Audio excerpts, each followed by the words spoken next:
Pai, Paizinho amado,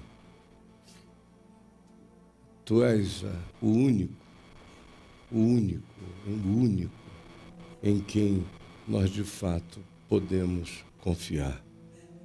Porque Tu conheces a nossa alma e Tu não nos desprezas. Porque Tu sabes quem nós somos. Nós existimos num estado flagrante diante de Ti, nus diante dos Teus olhos. Não há escaninho, nem lugar escondido suficiente no nosso coração aonde se possa ocultar qualquer coisa da Tua luz. Por isso hoje eu quero Te pedir que Tu nos salves de todo engano, de toda hipocrisia, de toda tentativa de mascararmos o nosso ser diante de Ti, que Tu nos tornes convencidos de que nada podemos contra a verdade, contra a luz, contra o que é da Tua parte, e dá-nos um coração bom, manso, humilde, ensinável e cheio de fé, para acolhermos o que nos venha da Tua parte, para que pela Tua palavra sejamos transformados em mais um aspecto da nossa existência, encaminhados, aperfeiçoados, mexidos no Teu amor. É o que eu Te imploro, por mim e por todos os que estão aqui, os que nos assistem aos milhares, em toda a face da terra, neste instante, em nome de Jesus. Amém. Deus nos abençoe. Podem se assentar, queridos amigos. Beleza.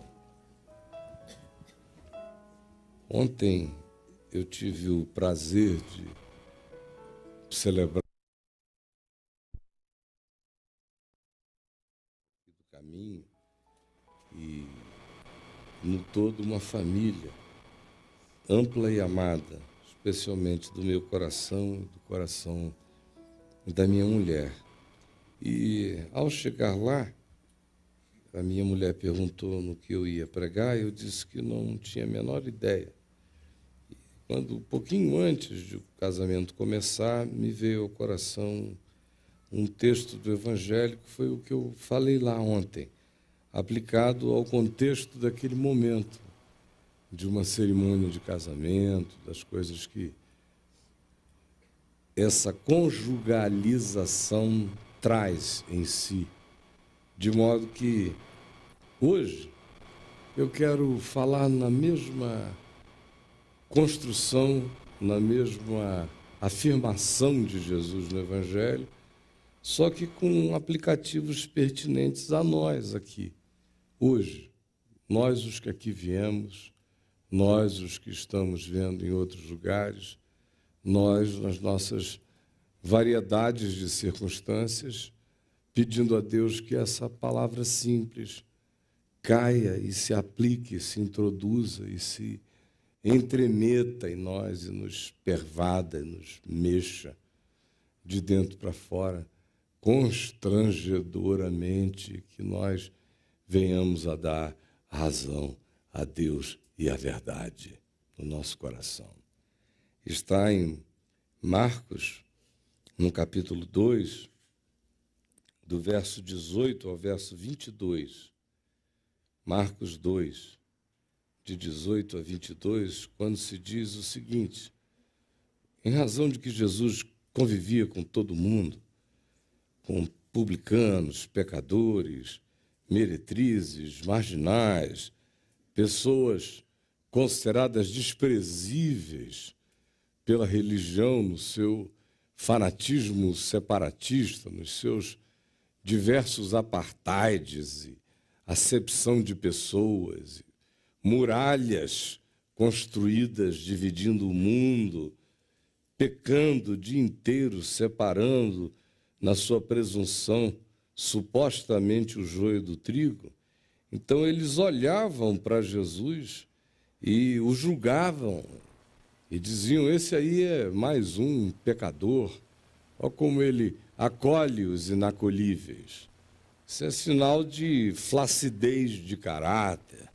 Enfim, diziam contra ele, sobre ele, aquilo que normalmente a religião faz, em qualquer contexto, em qualquer ambiente, em qualquer tempo, especialmente a religião das morais, das manifestações de julgamento, das leis, das imposições sobre os homens. Esse é o contexto.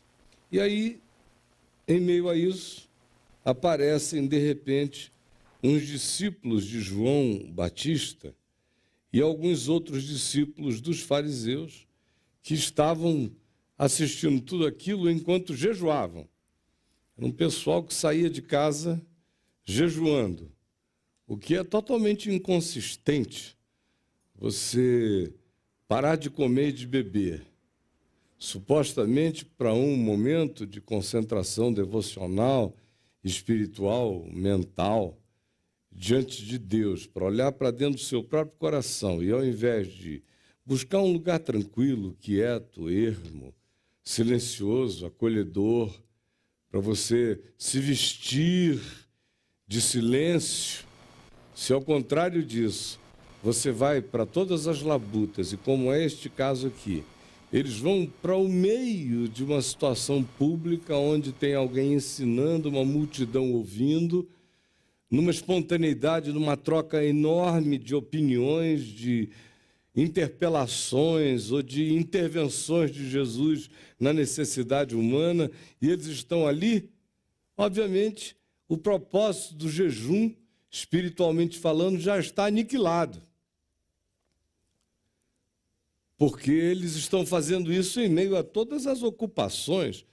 E o jejum é, sobretudo, uma disciplina de celebração, de silêncio, de autoverificação, de autoaveriguação, de concentração e dedicação de nós e de limpeza orgânica, de desintoxicação orgânica.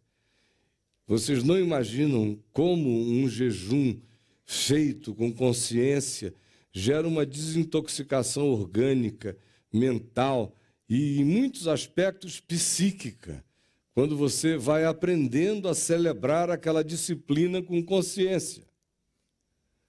E poucas pessoas fazem isso com consciência, a maioria passa fome, apenas fazendo observâncias religiosas, ritualísticas, mecanicistas e tolas, sem nenhum propósito. Era o que estava acontecendo com eles, privando-se de comer, passando fome em público, porque o benefício espiritual do jejum não seria por eles jamais auferido. Então, eles se aproximam de Jesus com a questão deles. O fato de eles estarem jejuando transformou aquilo num tema para os outros. E eles chegaram e impuseram esse tema. Da seguinte maneira, vieram e lhe perguntaram: por que motivo jejuam os discípulos de João e os discípulos dos fariseus, mas os teus discípulos não jejuam? Respondeu-lhes então Jesus: escutem, podem, porventura, jejuar os convidados para a festa de casamento, enquanto o noivo, a noiva, estão presentes? Imagina só que impropriedade. A gente vem para uma festa de casamento, arrolando tudo que é vinho, cerveja, uísque, música tocando, banda animada da melhor qualidade, noivo, noiva felizes, um monte de gente com seu coração renovado naquela alegria, no festejo de conjugalidade, quando duas pessoas felizes uma com a outra se unem publicamente. Esse é um evento contagiante. Eu tenho tido o privilégio no curso da minha vida de participar de celebrações lindas e oficiá-las, especialmente como a de ontem, quando você vê um noivo e uma noiva tão à vontade um com o outro e com tudo acontecendo. Aí, apesar disso, chega você lá. Aí passa o cara, dá champanhe, por favor, obrigado, ainda faz questão de dizer, não, obrigado, não posso, estou jejuando. Aí ela vem um cara com os canapés, vem trazendo para você, e você diz, não, obrigado, não, obrigado. Deus te abençoe, eu estou jejuando. Cada coisa, não, infelizmente eu não posso. Sejam felizes, comam bem, fartem-se, mas eu não posso, eu estou jejuando. É um negócio absolutamente patético. Foi essa a pergunta de Jesus. Jesus disse, vocês não estão me enxergando aqui? Sabe por que esse bando de prostituta está feliz? Porque elas olharam para aquele que perdoa. E o conheceram e o reconheceram. Sabem por que esses publicanos desprezados, desprezíveis, os corruptos, inconversíveis, estão olhando e se regozijando? É porque eles descobriram que existe mudança para eles. É uma festa. Eu sou o noivo das esperanças humanas. Eu sou o esposo de todos os sentidos buscados. Vocês não perceberam ainda a festividade do Espírito de Deus, a manifestação de libertação, de acolhimento, de perdão, acontecendo todo dia, toda hora, em toda direção? E vocês vêm me perguntar por que os meus discípulos não estão jejuando? É patético. Como ir para um casamento e dizer, não, eu não posso. Olha, enquanto eu estiver presente, eu lhes garanto, eles não vão jejuar, porque não há razão para jejuar. É inadequado jejuar comigo aqui. Como é inadequado ir para um casamento em jejum. Cada coisa tem sua hora. Aí ele diz, mas haverá um dia em que o noivo será tirado.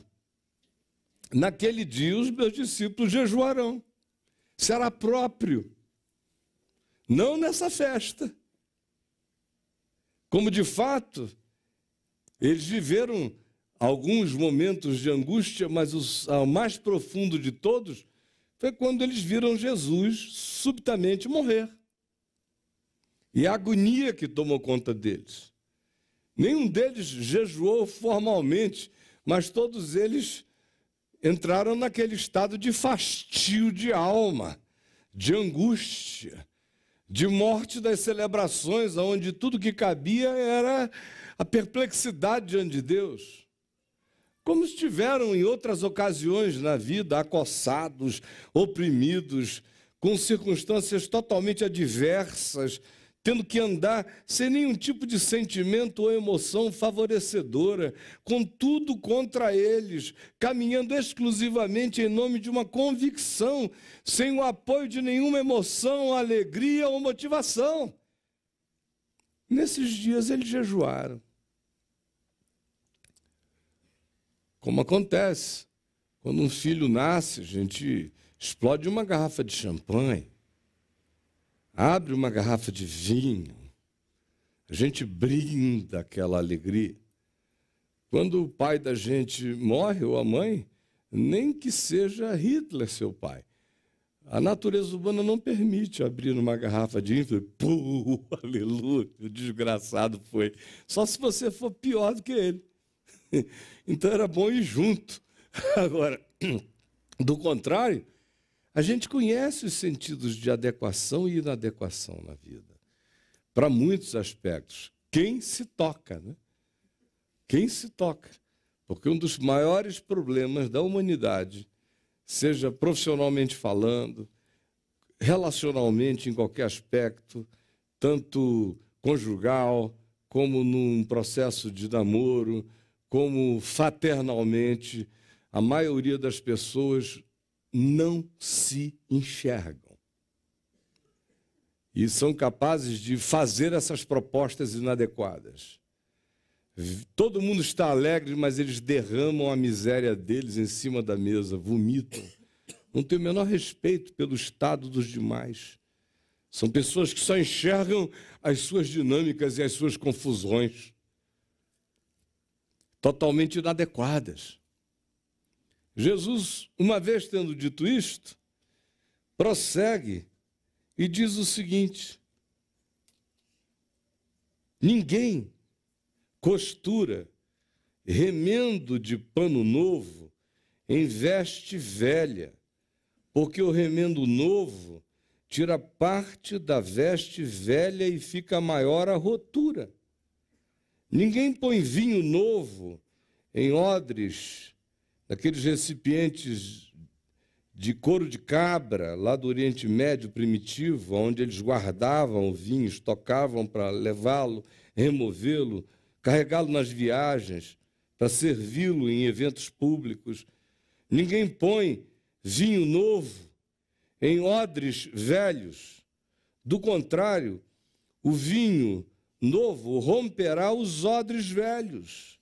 E aí tanto se perde o vinho como o odre, mas se põe vinho novo em odres novos. Aí você diz, bom, e eu vim aqui, e o que isso tem a ver comigo, né? Que provavelmente seja a sua pergunta. Eu, se fosse você, já estaria olhando profundamente para a inadequação da minha vida. Inadequação, é o que Jesus está falando aqui, é sobre falta de sentido de adequação, de propósito, de avaliação de qual é o significado que se demanda da minha existência naquele dado momento da existência, da vida. E isto parece tolice, mas se fosse verdade na vida da gente, 90% do que a gente chama de meus problemas ou nossos problemas nem existiriam, porque eles são frutos da estupidez. É de quem vai para o casamento jejuando. Se você começar a olhar para a sua vida e olhar para essa metáfora, do que você tenta meter na vida, ou onde você tenta se meter, ou o que você consente que entre na sua vida. Inadequadamente, talvez você se assuste grandemente. Isso cabe em todos os aspectos e dimensões da nossa existência aqui, hoje, todos nós. Olhe e imagine a sua vida como um pano velho, puído, furado. E aí você ouve, ou imagina, ou pensa que discerniu, ou até, quem sabe, entendeu algo e diz, já sei, eu vou pegar essa coisa nova que eu estou aprendendo aqui de Jesus e do Evangelho e vou fazer um aplique disso na minha veste puída e arrombada, velha, rota. Vou fazer um aplique desse pano novo. Gostei desse pedaço. Cabe bem aqui, ó. Legal. Ou então tem também um outro aqui que cabe. Não preciso mostrar onde mais tem, né? Aí você diz, cabe também aqui. Você vai cobrindo, botando o pano. Essa geração já não sabe mais cirzir, nem usar a máquina de costura. Mas nos dias de Jesus, quem não cirzisse, se danava. Todo mundo sabia. Até eu aprendi a cirzir quando era pequeno. Fazia uma fezinha numa maquininha dessas de pedal, que em casa a avó ensinava, vai você e faz. Botar um botão, dar um pontinho legal, saber puxar para dentro para diminuir a implicação da cicatriz no tecido, cirzida. E se você pega um pano novo e coloca ali, o que vai acontecer é que as texturas são diferentes e o pano novo é mais resistente. Logo, logo, na primeira lavada, ele arromba a veste velha. O buraco fica enorme. Jesus disse a mesma coisa com o odre que vocês usam. Ele estava se referindo àqueles dias, como eu já disse. Hoje a gente tem garrafas preparadas para serem conservadas por muito tempo, mas ainda assim você não mistura vinhos. Você não está bebendo um certo tipo de vinho num cálice, está sobrando um dedo, chega lá e joga de um outro tipo, vai estragar. Você troca o cálice, ou lava o cálice, e põe um vinho novo, para não haver mistura. E então, aproveite. Todavia, o que Jesus diz é louco pegar a existência, a vida, e achar que porque você pensa que encontrou algo novo, isso vai caber nas estruturas antigas e herdadas da sua existência, porque não caberá. Frequentemente você vai estragar o novo que está recebendo e o antigo que tinha vai se arrebentar também, você vai perder ambas as coisas, não vai funcionar. Isso se aplica em qualquer direção. Por exemplo, eu fico vendo as nossas tentativas. Todos nós temos vestes velhas. Todos nós. Pai, mãe, nos dão vestes e vestes e vestes que a gente veste, usa e nem percebe que está vestido com pano do papai, da mamãe, do vovô, da vovó. Todos nós temos muita veste velha. Nosso armário é de heranças muito estranhas e a maioria de nós nem discerniu de onde vieram os tecidos que nos cobrem, com as suas antiguidades. E são coisas que a gente assume como sendo irretocáveis, elas parecem que fazem parte da nossa pele. Só porque a gente estava vestido com aquilo, moralmente, muitos de nós sentimos a obrigação de preservar o máximo possível todas essas coisas. São tradições familiares, que às vezes são muito boas, às vezes são ruins. São a razão da família ser tão complicada. Mas são tradições. E elas vão se infelicitando, geração após geração, dizendo, nós vestimos essa mesma roupa, vovô vestia. Os homens da família vestem esse tipo de pano. Todas as mulheres da minha família se vestem com esse pano. Aí vai todo mundo repetindo, repetindo, repetindo. Aí começam a ver que a vida está toda puída, eles estão todos furados, expostos às intempéries diversas. Aí ouvem o evangelho e dizem, oh, gostei, acho que esse pedaço do evangelho cabe bem aqui, nesse rombinho da minha casa. Acho que esse outro pedaço cabe também legal para cobrir essa outra parte dessa deficiência que eu já detectei, cultural, na minha família.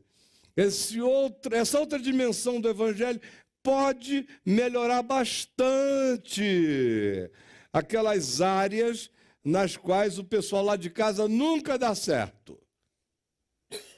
E a gente fica tentando usar o evangelho como remendo para a nossa vida.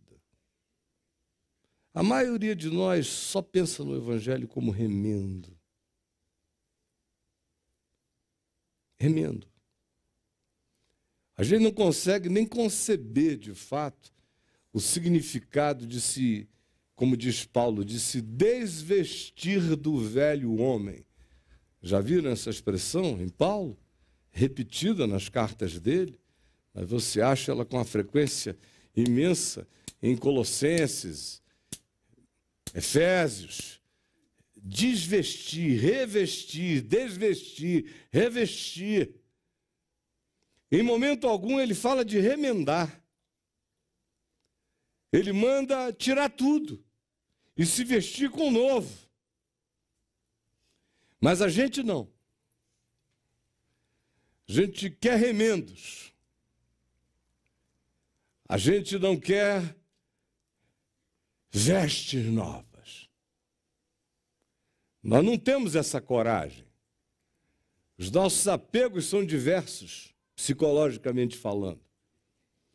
A gente tem corrupções de estimação familiar.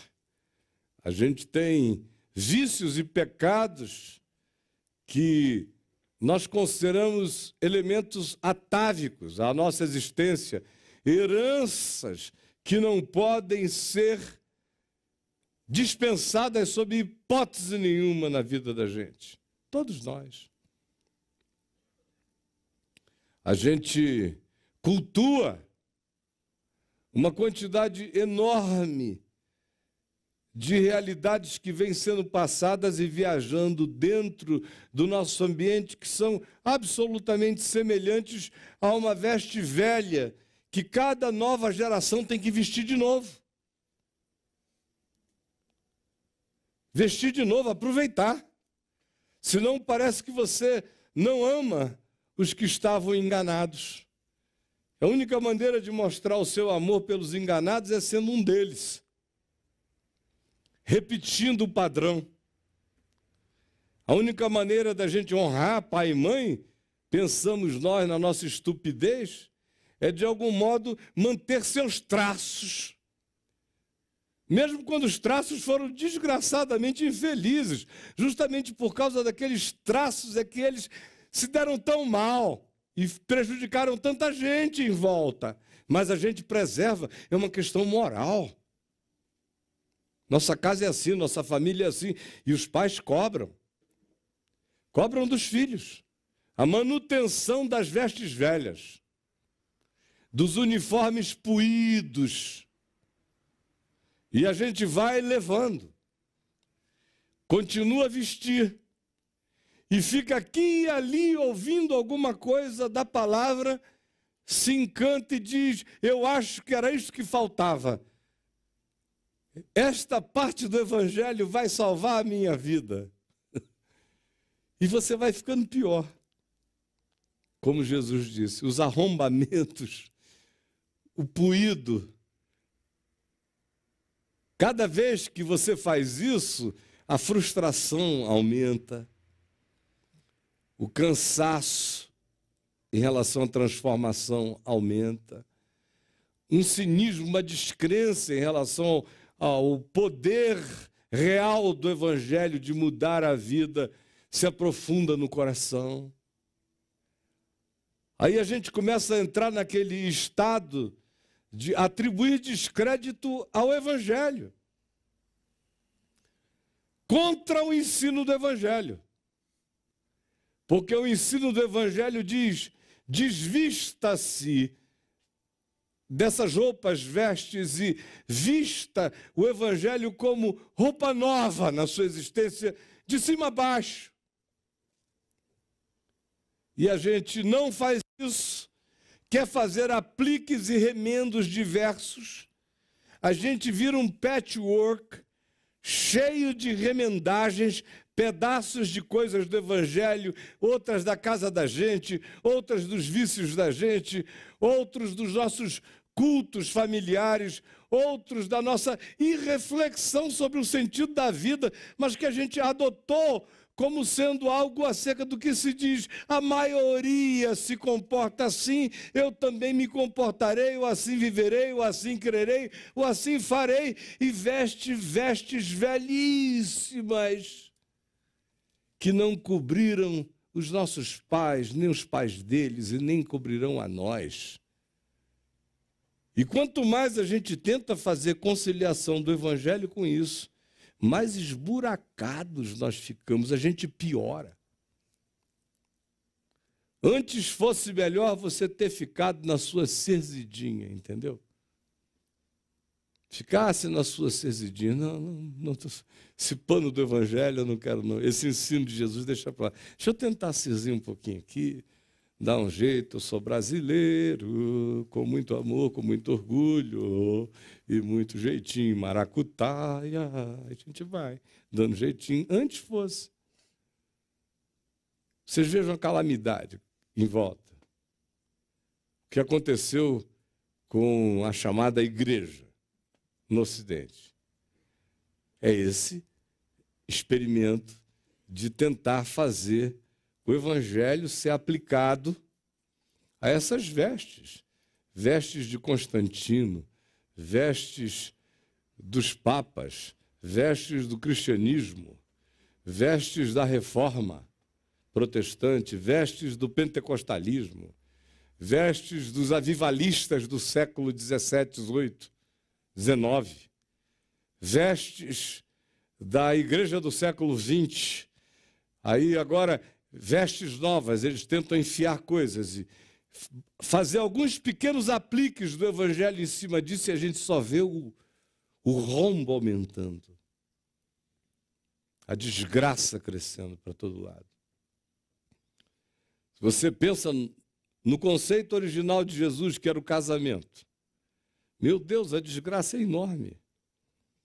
Porque o cara vem e traz o pai dele vestido com as vestes psicológicas, morais e de caráter e emocionais do pai, ou da mãe, ou de ambos, cada um, e se encontram, e se casam,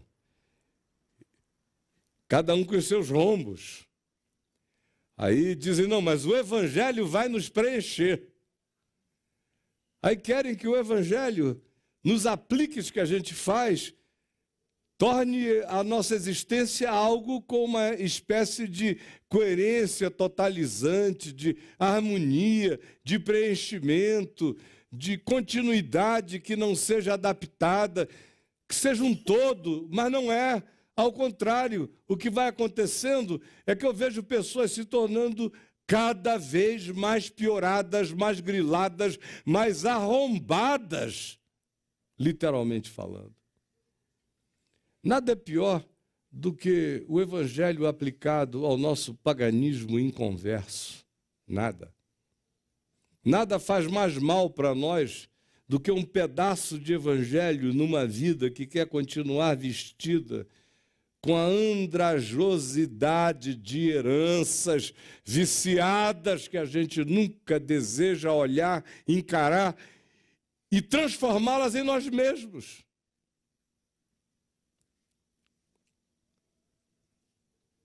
Meu Deus, não há ninguém aqui, ninguém, absolutamente ninguém, que não esteja vestido com vestes velhas e poídas e rotas. E também não há praticamente ninguém aqui que não esteja tentando fazer apliques do Evangelho de pequenas partes selecionadas por você mesmo. As que mais lhe são convenientes, que isto caiba então aqui. Mas jogar essas vestes velhas fora e se vestir do pano novo do Evangelho da graça de Deus, a maioria de nós não quis até hoje. Aí o que acontece? Jesus diz, fica pior o segundo estado. Perde-se um pano e outro pano. Perde-se a história lá deles, tanto quanto perde-se a chegada do novo, que tem o poder de me transformar hoje por inteiro, se eu não ficar querendo fazer conciliações com o que já é roto. Perde-se o vinho novo e perde-se o odre, por causa de falta de consciência de propriedade, de sentido. Se eu estou vivendo esse momento, e eu digo, eu estou aqui na presença do noivo, eu sou de Cristo, eu faço parte dessas bodas, eu quero celebrar essa alegria, eu sou um filho do reino de Deus, eu quero a novidade de vida do Evangelho, eu quero a vida abundante prometida por Jesus, eu quero a estabilidade de fé anunciada na palavra, eu quero aprender uma existência acima da linha das emocionalidades relativas e flutuantes. Eu quero ganhar a consistência de um homem espiritual que caminha com a mente comprometida com o que sabe sobre Deus, revelada em Cristo. Eu quero essa inteireza, eu quero essa totalidade, eu quero ir crescendo nessa pacificação. Para que isso aconteça, eu tenho que dizer, sorry, daddy and mommy, grandpa, grandma, everybody. Jogar tudo fora e me vestir, me revestir de Cristo e da palavra, por inteiro. Do contrário, vai ficando maior o arrombamento, maior a rotura. Você já percebeu que quanto mais o tempo tem passado, mais arrombado, deixa eu usar essa expressão, o seu ser tem ficado?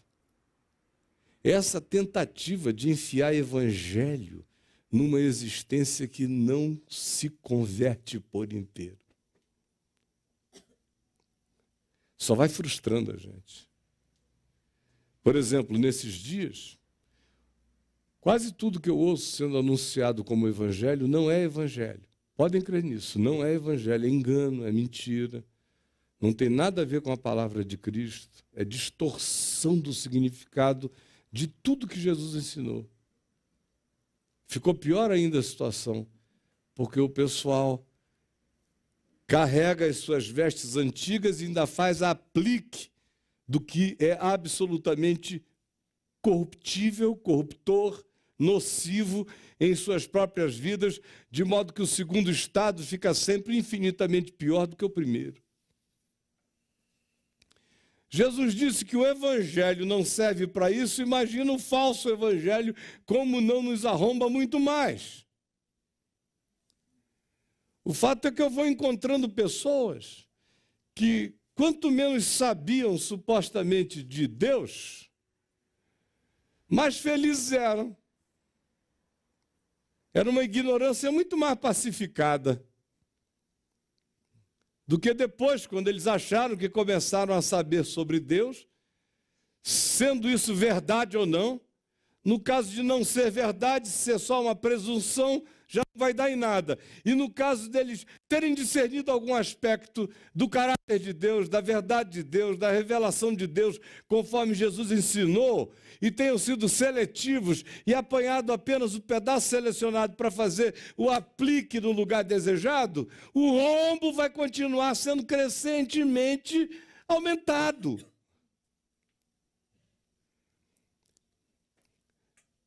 Pedaços de Jesus na minha vida me destroem. Antes eu não tivesse tido pedaço de nada do Evangelho em mim, do que querer escolher o patchwork do Evangelho para fazer os apliques que eu desejo na minha existência. Eu sei que está todo mundo enquadrado. Todos nós. Alguns muito mais. Alguns menos. Alguns com mais consciência. A minha esperança é que esses sejam mais sensíveis para perceber a quantidade enorme de barganhas, de tentativa de autoconstrução, nessa frankensteinização de aplicações, de enxertos, mas sem se render, sem admitir jamais tirar algo velho e vestir tudo novo, segundo Deus. Aqueles que estão sofrendo mais porque vivem a idiotice de trabalharem contra a verdade, de acharem que eles podem ser o senhor da seleção e da aplicação do que lhes seja conveniente, em se tratando de evangelho de Jesus, essa alternativa não está aberta para a gente. Ou eu jogo esse pano todo velho fora e me visto da verdade simples do Evangelho, ou eu serei infeliz a vida inteira e perguntando: ó Deus, por que que eu busco? Por que que eu vou? Por que eu ouço? Por que que eu gosto de algumas coisas? Eu até tento abraçá-las e a minha existência só fica mais arrombada. A resposta de Jesus é simples, porque ninguém, só um idiota, Jesus disse, ninguém com bom senso, pega remendo de pano novinho, que podia servir para uma veste inteira, o corta, o estraga e o aplica numa coisa velha, preservando o falido na gente, preservando o vício na gente, preservando a doença familiar na gente, preservando os nossos compromissos com aquilo que não nos vestem porque nunca vestiram nada nem ninguém. Olhe agora para dentro de você mesmo. Você aqui, você em qualquer lugar me assistindo pela Vem VTV. E se pergunte, sinceramente, se você não é uma dessas pessoas que pioraram a vida porque nunca quiseram, de fato, jogar uma veste inteira suja, dizer, não serve. Meu pai, minha mãe, meu avô, minha avó, toda essa tradição lá de casa, homem não chora, ninguém leva desaforo para casa, escreveu, não leu, o pau comeu, olho por olho, dente por dente, direito de vingança, o orgulho de não perdoar, tudo isso aí que caracterizou a nossa vida. Homem da casa trai, todo mundo trai, pula cerca e a gente cobre, um guarnece o outro, as mulheres sentem, elas só não podem receber informação. A gente vem vivendo assim até aqui. Tenho gostado muito de certas coisas no Evangelho, mas não gosto do conceito de Jesus sobre dinheiro. Gosto mais do meu. Então, estou gostando do Evangelho, estou fazendo as minhas seleções, os meus chupes, aqui e ali, montando o meu Frank Jesus tem, aqui, do meu jeito. E que Deus me abençoe, porque o Senhor vê que eu estou tentando fazer alguma coisa. E a vida vai ficando um puído arrombante, todo vazado. Um rei pelado que não se enxerga. É triste, trágico, e é promessa de infelicitação e de pioramento no seu futuro. Você ouviu? Você entendeu? Você discerniu? Você compreendeu? Fez algum sentido simples para você o que eu estou dizendo? À luz do Evangelho, de qualquer compreensão acerca do fato de que ninguém, com bom senso, põe remendo de pano novo em veste velha, porque será grande o prejuízo. E o que você vai decidir? Vamos curvar a cabeça todos juntos. E hoje nós vamos tomar juntos a ceia do Senhor. E eu convido você a comer do pão e beber do cálice com essa palavra na sua mente. Com esta palavra na sua mente. Com coragem de se perguntar. Com a coragem de admitir que você tem tentado fazer conciliações que só fragilizam e que só expõem a gente à fraqueza cada vez maior. Por isso é que Paulo diz, nesse momento da ceia, escrevendo aos Coríntios, no capítulo 11, ele diz, eis a razão porque há entre vós muitos fracos e doentes, e não poucos os que morrem. Porque se nos julgássemos a nós mesmos, não seríamos julgados. Mas nós não nos julgamos, não nos discernimos, não compreendemos, não tentamos nos conhecer. E aí continuamos repetindo a mesma loucura, como no mesmo lugar Paulo diz, porque vos digo, irmãos, e com tristeza o afirmo, que quando vos reunis, não vos reunis para melhor, e sim para piorardes. Vocês não estão se reunindo para melhorarem. Cada reunião de vocês piora vocês um pouco mais. Porque vocês ficam sabendo do pano novo e vocês querem fazer um aplique ao invés de se vestirem do novo por inteiro. Paulo disse isto para um grupo de pessoas que se dizia cristã, discípula de Jesus, mas em cujo meio havia todo tipo de discriminação social, econômica, financeira, racial, étnica. Ele diz: entre vocês, nessa ceia, que não era como essa nossa, que a gente traz um pedacinho de pão e dá para cada um cálicezinho mínimo e dá para cada um, não, era uma festa onde todo mundo levava a comida que tinha em casa. Chegava lá, eles compartilhavam uns com os outros. Mas tinha gente que preparava a sua mesa, levava seu melhor vinho, a melhor comida, e ficava comendo, babando e se embebedando. Paulo dizia que tinha gente que tomava porre na ceia do Senhor. E o irmão do lado passando fome e com sede. Isso é o que eles estavam chamando de nos reunirmos para glorificar a Deus. Paulo disse: não, cada vez que vocês fazem isso, vocês saem piores. Isso é o cara que disse: do evangelho eu quero isto, e o aplica a essa cobertura desastrosa e desumana do ser. A conclusão é: não podia haver resultado mais piorador. Eis a razão porque há entre vós muitos fracos e doentes, não poucos os que padecem, perecem, somatizam enfermidades, se afligem de todos os tipos, vão piorando mais e mais. Eu vou pedir para distribuírem o pão e o cálice. Você pegue o pão e guarde, pegue o cálice e guarde, para que comamos todos juntos. Meu pedido, no entanto, é um só e é simples.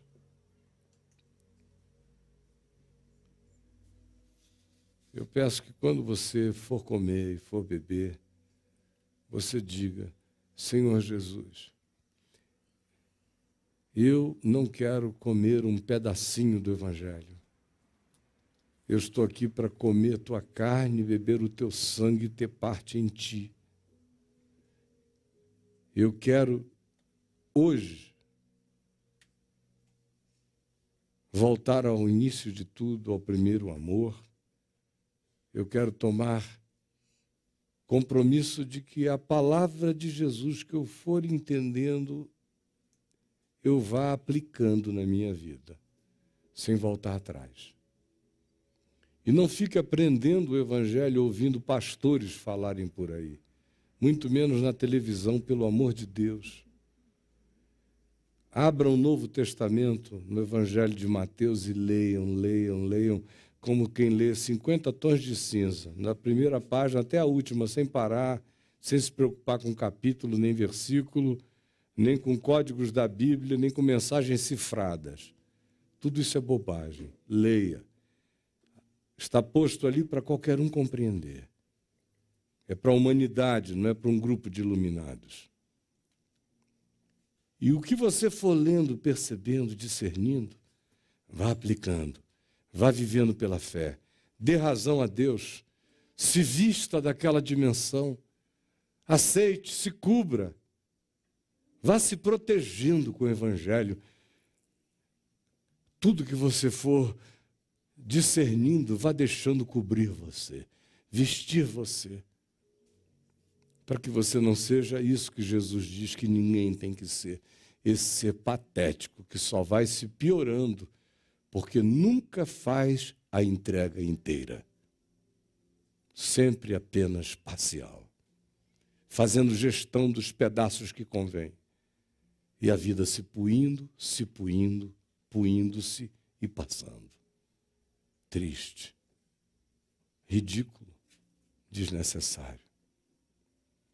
Na noite em que o Senhor Jesus foi traído, ele tomou o pão e o partiu e o deu aos seus discípulos, dizendo-lhes: isto é o meu corpo. Todas as vezes que comerdes este pão, fazei isto em memória de mim. E por semelhante modo, depois de haver comido o pão, ele tomou um cálice e o deu aos seus discípulos todos, que beberam do mesmo cálice, enquanto ele lhes dizia: este cálice é a nova aliança no meu sangue. É uma aliança inteira, não parcial. Todas as vezes que o beberdes, fazei isto em memória de mim. É nesse espírito de quem vai beber o que Deus nos serviu em Cristo, é que nós vamos, simbolicamente, comer deste pão, beber deste cálice, dizendo no coração: Senhor Jesus, eu quero a totalidade daquilo que Tu tens para me vestir. Eu quero me vestir com tudo que Tu providenciaste para me cobrir nesta vida. Porque eu sei que só assim eu viverei coberto, só assim eu viverei em paz, só assim eu existirei sem culpa, sem medo, sem confusão, sem perturbação, sem frustração e sem caminhar para o cinismo, para as decepções resultantes da minha própria insensatez. Porque ninguém faz o que eu estou fazendo. E depois eu me amarguro com o que já nasceu fadado a não realizar nada, senão mais nudez perversa em mim. Com essa consciência, comamos do pão, todos.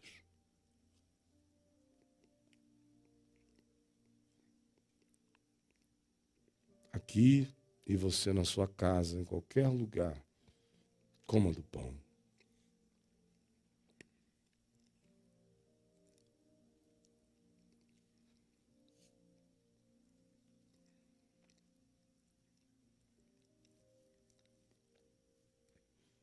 E depois de haver comido o pão, ele disse: este é o cálice da nova aliança no meu sangue. Cubram-se com ele. Vistam-se por inteiro com essas vestes tintas de sangue da redenção. Bebei dele todos.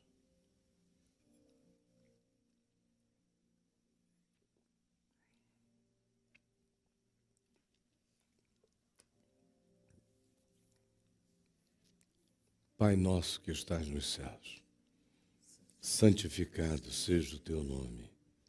Venha o teu reino. Seja feita a tua vontade, assim na terra como nos céus. O pão nosso de cada dia nos dá hoje. Perdoa as nossas dívidas, assim como nós perdoamos os nossos devedores. E não nos deixes cair em tentação, mas livra-nos do mal. Pois teu é o reino, o poder e a glória para sempre. Amém e amém.